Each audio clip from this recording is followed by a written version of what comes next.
Hey everybody, thanks for being here. This week we're on a smallmouth fishing adventure on the spectacular John Day River. Now, if you want to learn how to catch more fish, stay tuned. I'm Justin Wolff, and this is Angler West Television. At almost 300 miles long, the John Day River in northeast Oregon is the third longest undammed river in the lower 48. Well known as a perfect river for swimming and rafting, the John Day is a highly productive smallmouth bass fishery as well. It's not a trophy fishery, but if catching big numbers of bass is appealing, you'll love the John Day, where plastics or crankbaits will get lots of attention. We're on a 2-day excursion with Brad Schoenborn of Brad's Killer Fishing Gear and son of Larry Schoenborn, who you might remember from the TV show Fishing the West. Pretty country. Brad is with his two nephews, Guy and Lee, along with Scott Kaul, co-owner of Brad's. At the start of the drift, it takes a few minutes to comprehend just how beautiful this river is. But eventually, we'll start off throwing some Yamamoto grubs. Yeah. That rock formation? Up in the Lewiston area, have you been through there? Mm-hmm. Yeah, it looks a lot like it. Yep. That's pretty country, a lot of variety out here. So, I've never been on this river before, and so I don't know what's right there, right? It's rocky, I can kind of see some rocks. I don't know how deep it is. If I just cast and let my lure sink down to the bottom, this is a 1/4 ounce Yamamoto, or a Oregon Tackle darter head with a super grub on it, Yamamoto super grub, but I don't want to get hung up, I want to catch a fish. So watch my hands. This is kind of a little key. So if you can, it's always better in this situation to cast underhand, but I'm going to go ahead and just cast overhand just to show you. So I'm going to make a nice long cast all the way over there, and I'm going to grab the line and stop it and lift my rod right as the lure hits the water. That way, my lure hits the water, and it's first thing it's doing is going up and not sinking down into the rocks. And then I'm going to leave my rod tip high, and I'm going to watch my line. See that line move, then I probably have a fish on.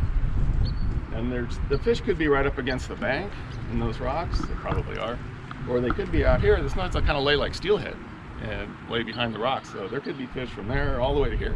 So you got to fish it all the way back. And you always got to remember too that the fish that are over there, they've come to your lure, so you've drawn all the fish in this area to you.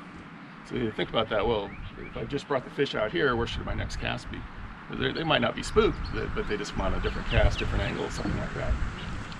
So it's just a matter of keeping the line control. Stop the line, nice, soft, subtle fall, so it's more natural, and keep the rod tip high, and be a line watcher. That way you're not going to get hung up so much. Oh, and then also, always make a cast. Got my line, and then I always flip the bail over by hand, never with the handle. So every time you do that, it puts a twist in your line, and it'll be all twisted up. And while you're turning the handle, your lure's falling straight to the bottom.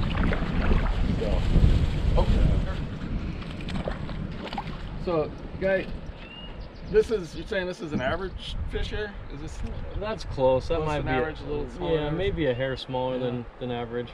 So, but there are some bigger fish. Absolutely, yeah. There's a whole lot of little fish like that. Absolutely. But just just fishing in a place like this is pretty special, no matter what you're catching.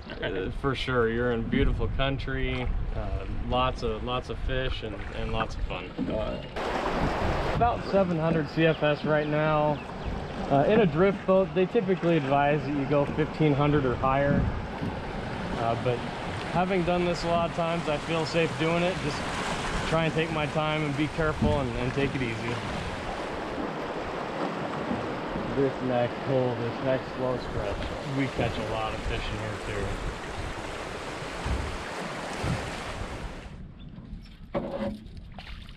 Oh yeah, that's a decent fish. There you go. That's a whale, guys.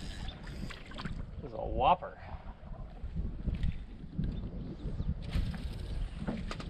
Oh, we just took the good chunk of my grub out. And I'm thankful for barbless hooks. There you go, buddy. Brad's brown. Yeah, that's the one Brad told me to use. Which one? This double-tailed one. Oh. First cast I took with it here, and that guy hit it. You really like that brown one today, too, Guy. They do. This one? I think I've caught 20 on it. Oh, yeah. That is a great color. Shot here. Oh, that's fine. Oh, where did that go? I got him.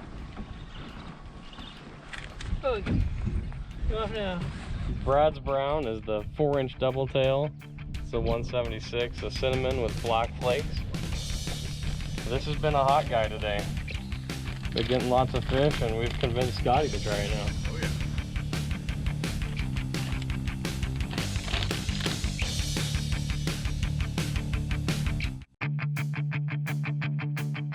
In 1812, John Day joined a fur trading company and began his journey for a new life in Astoria, Oregon. Near the mouth of one of the major tributaries, John Day, along with Ramsey Crooks, were intercepted by several Native Americans, who in retaliation for a murder committed by someone else, took their rifles and everything they owned, including their clothes. They were found several days later a few miles up the river that is now known as the John Day. What you got going on there, Brad? Today, the only concern we have is catching more smallmouth bass.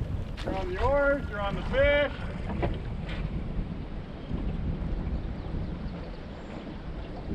Nice.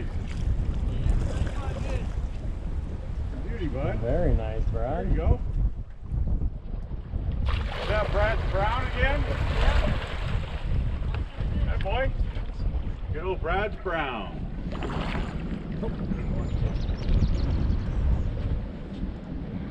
Get it right next to the boat. You see that? Followed it right up. They do that a lot. Not too shabby. Another one right there, following it right up.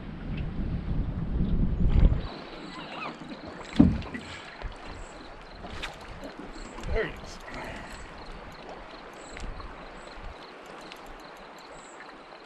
This is a little tiny rod that I brought. It's actually a last time I used this for crappie. You know, it's a fish field, real super light, 6 foot. But man, it is a fun rod. So I got a little grub head on here. So a lighter rod with this size fish, all of a sudden it's a lot bigger fish. That's cool. Look how dark they are. Is that normal? To be that dark? And The bigger they are, the darker they seem to yeah. get. I mean, that's a mature fish. I can Mhm. tell. You know, you look at the head. That's an old fish. That's not like this year or last year's fish. It's several years old. That's pretty cool. And those ultralight rods are a kick in the pants. Yeah, yeah, definitely. And this is when I was just learning how to fish. That's what I used right there, you know, for bass. This silver was a 170, 171 maybe. Just smoke with silver flake. Love that one. Problem is, back then I couldn't afford to buy them, but I still managed. Let's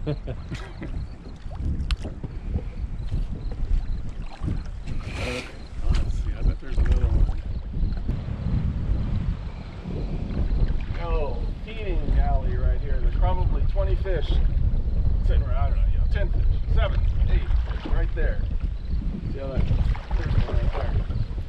And if we were careful and we sat here and we didn't, you know, disturb it too much, we could probably catch a bunch of fish right in this spot. Oop, there we go. So you see that riffle coming down right there, just like a steelhead fishing or trout fishing or something like that. That's where they're gonna be. Oh, no. Grab the tail. You know, they pull it down, they grab the tail, so you want to make sure you're looking for that. Push it back up. This reel's so small. Hold it. There we go. There he is. Okay, now all right. Here's something about fishing darter heads or bullet heads. I think Oregon Tackle actually calls these bullet heads. Bullet head jigs, I think. But okay, you see how that fish has got the head right outside of the mouth of the fish, okay? Now, let me show you what can happen if that doesn't work like that. So I'm gonna take this off. Okay, so the thing about darter heads, okay, that fish comes up, say this is the fish's mouth, and he comes up and engulfs the whole thing, right? He can use the lead head here to pry, you know, if it's in there, that lead head, as you pull, can push that out. It's kind of hard to see, but he pushes up like that. So if that fish's mouth is there like that, and that you pull it out like that, you can pull the jig right out of the fish's mouth, and you're just wondering what happened. How could he eat the whole thing and not get hooked? Well, because the lead head is pushing down on the lower jaw, and as you pull hard, it pushes its mouth up, and it just hits the top round of the bend here and doesn't ever get hooked. So the way, when you cast out and you feel a bite, reel set it. Give it a couple turns with your reel, so you're pulling that head outside of the fish's mouth, and you're gonna get the hook in the fish that way, instead of using the jig to pry open the fish's mouth so the hook just pops right out. So don't be, if you're like super quick with the hook set, then you might just pull it right out of its mouth. That's how that happens. But if you're a little slower, or you do a little reel set and then set the hook, you're gonna catch a lot more fish.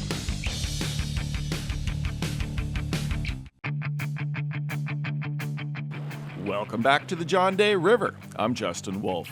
We're with the Schoenborn family on a 2-day river expedition along with Scott Kaul from Brad's.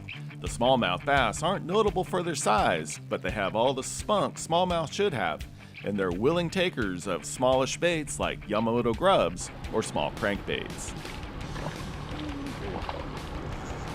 Feisty little guy. Deep in among the most remote canyon lands in Oregon, the scenery and tranquility of the river is mesmerizing. A perfect place to do a little smallmouth bass fishing. We've caught many fish on Yamamoto grubs so far, but now the crankbait bite seems to be turning on. Little copper little wiggler, orange tail. Yeah, a little Nice. fish. That's a good fish.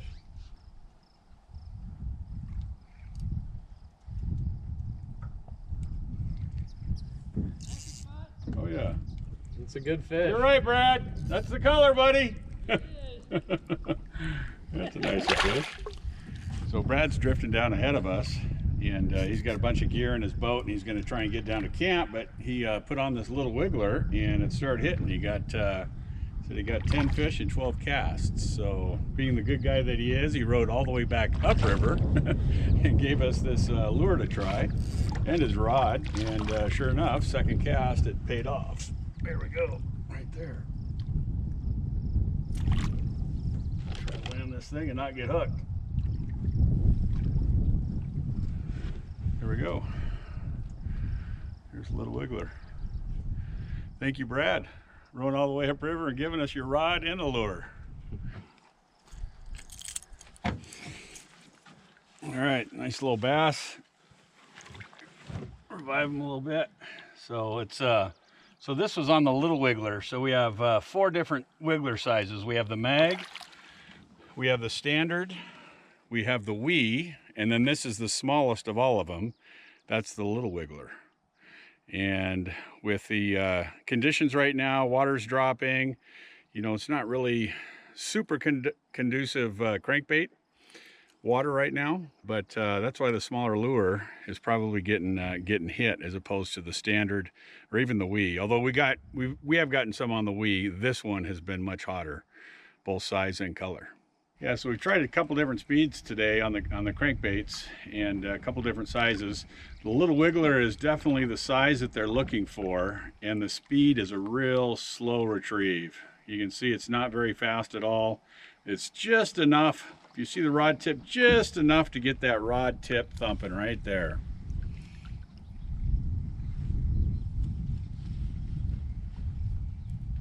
And that color and size is doing the job right now.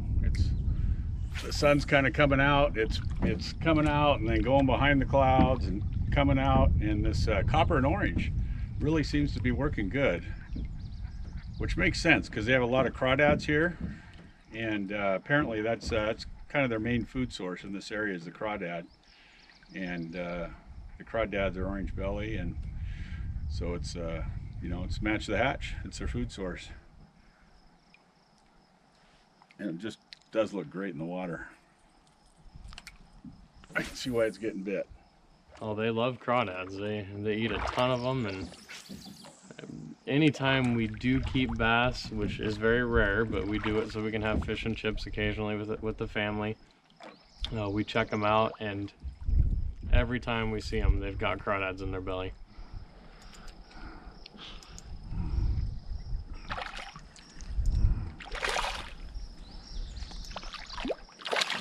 Same one, orange and copper, little wiggler.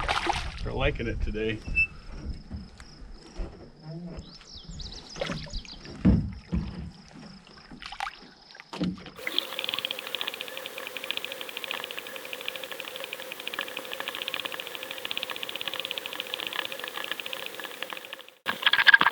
We're almost done for the day, you know, and I had to play with the rat a little bit. You guys ever seen the rat? This little Spro Rat. That's a nice one. That's a good one of the bigger fish. ones, yeah. But that little rat right there, I'm telling you, it's fun to fish, but they hit it hard. Like, you know, we catch, I don't know, we got a lot of fish on the Yamamoto grubs today and all that, but they hit this thing hard for whatever reason. I guess it's a mammal. But it's a small Spro Rat, and it's been kind of fun to fish. I'm looking forward to fishing it some more. That's the smallest version. There's bigger versions, but this little one is a crankbait. It's actually a crankbait. It goes underwater, and these fish have been really on it.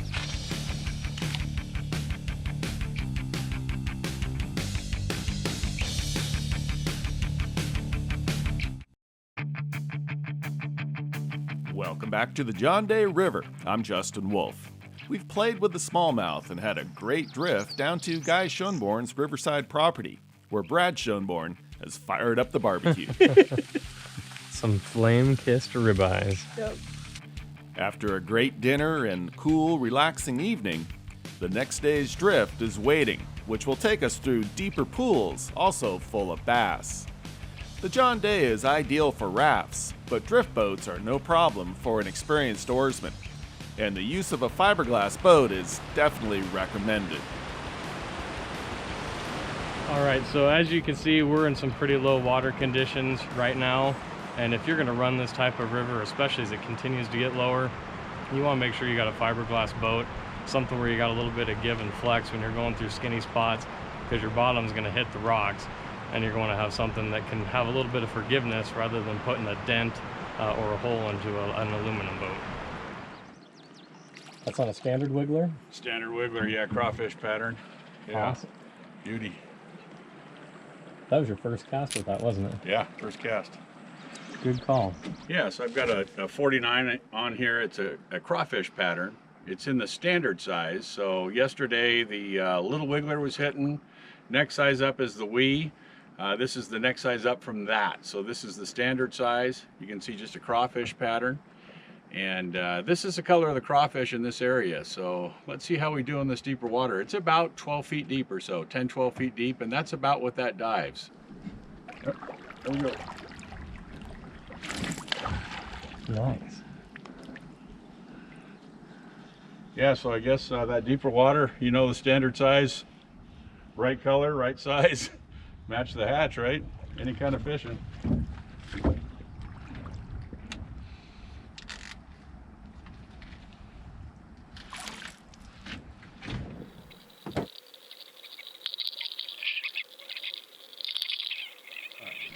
Okay, so, you know, one of the things I do a lot, of course, is use the GoFish Cam, and so I just caught a bass using the GoFish Cam. And, you know, I mean, obviously I do this for the show's sake, but it's also, this camera has taught me more than, like, just about everything else ever since I started to use underwater cameras. And you might think that the splash, I mean, obviously it's going to make a big splash when it hits, you cast it, but with bass and lots of other species, that actually attracts them sometimes. You know, it's maybe not ideal all the time, but don't think that you can't catch bass with a big splash like that. And in fact, sometimes, like, if you remember way back when, if you watched the show for a while, you saw a show I did in Siberia for timing, and I fished for about 2 or 3 hours one day and never got a bite. and I put the camera on, and like the second cast, I caught a timing with the underwater camera, because I think that splash attracted it. So you just never know.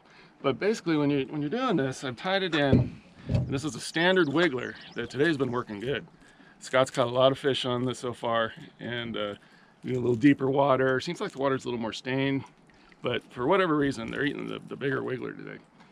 So I've got about a 18, 20-inch leader, and I just tie it in straight. You can use a swivel here. A lot of people do.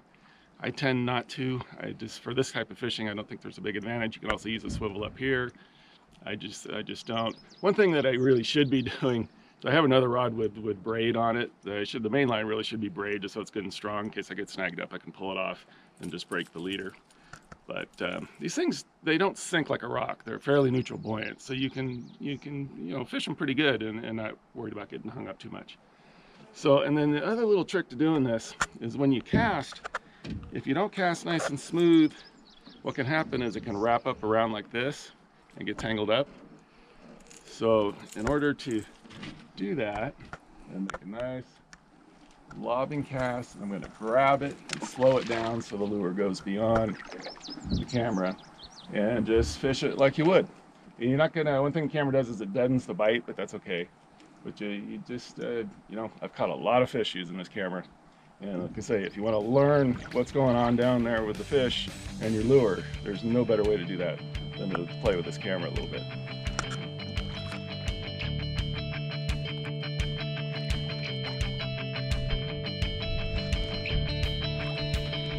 Doesn't happen very often, but that one literally did happen last cast, right at pull out.